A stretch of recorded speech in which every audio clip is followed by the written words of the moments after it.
A Formula One driver crashed his car on purpose. Not because he lost control, not because the tires gave out. He crashed because someone in his team told him to. And that one deliberate moment, that one calculated impact into a concrete wall, changed everything. It changed the race, it changed the championship, and it changed how the world saw Formula One forever. This is Crashgate, September 2008, Singapore. Formula One had never done anything like this before. A Grand Prix held entirely at night. The Marina Bay street circuit glowed under thousands of floodlights, the city skyline shimmering in the darkness. It was supposed to be a celebration of the sport's ambition, but one team arrived with a darker plan. Renault were struggling. Once a championship-winning force, they were now deep in the midfield, searching desperately for results. Their star driver, Fernando Alonso, had qualified in 15th place, nearly a full second off the pace. Their other driver, rookie Piquet Jr, had qualified 16th. Meanwhile, Ferrari's Felipe Massa had taken pole position and was in the form of his life. He and Lewis Hamilton were locked in a championship battle so tight it was almost painful. Massa led the race from the start, pulling away cleanly, looking every bit like a future world champion. And then, on lap 12, something strange happened. Alonso pitted, not in an emergency, not because something broke, he just stopped for fuel and tires from 15th place. Strategically, it made no sense whatsoever. He rejoined dead last, over 80 seconds behind Massa. No one in the paddock could explain it. 2 laps later, Piquet Jr reached turn 17 and drove straight into the wall. The crash brought out the safety car. Under the rules of the time, the pit lane was immediately closed. Nobody could come in. The field bunched up tightly behind the safety car, lap after lap, unable to do anything. When the pit lane finally opened again, pandemonium broke out. Every team scrambled to get their drivers in at once. Ferrari rushed to pit both their cars. In the chaos, Felipe Massa was given the signal to leave before his fuel hose had been disconnected. He drove away from his pit box, dragging the hose behind him, knocking a mechanic over, spilling fuel across the pit lane. By the time he stopped and the hose was finally removed, Massa was dead last. He would eventually receive a drive-through penalty on top of everything else. Fernando Alonso, who had already pitted quietly 2 laps before the crash, was now in the lead. He won the race. Piquet called the crash a simple mistake. Renault called Alonso's strategy brilliant.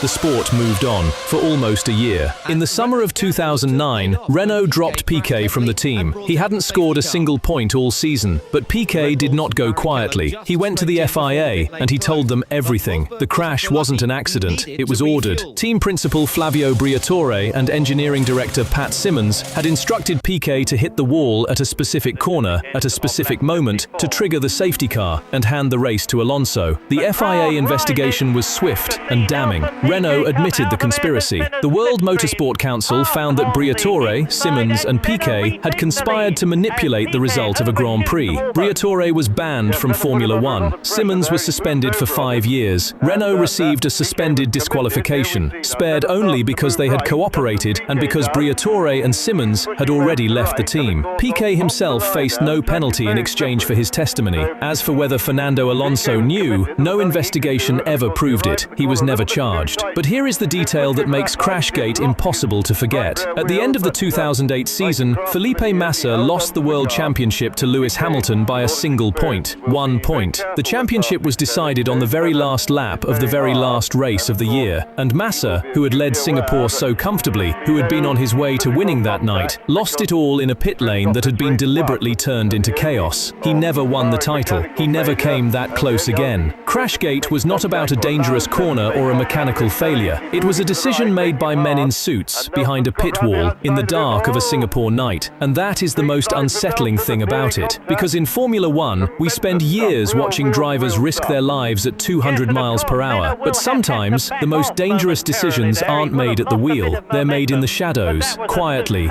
coldly, and with everything to gain.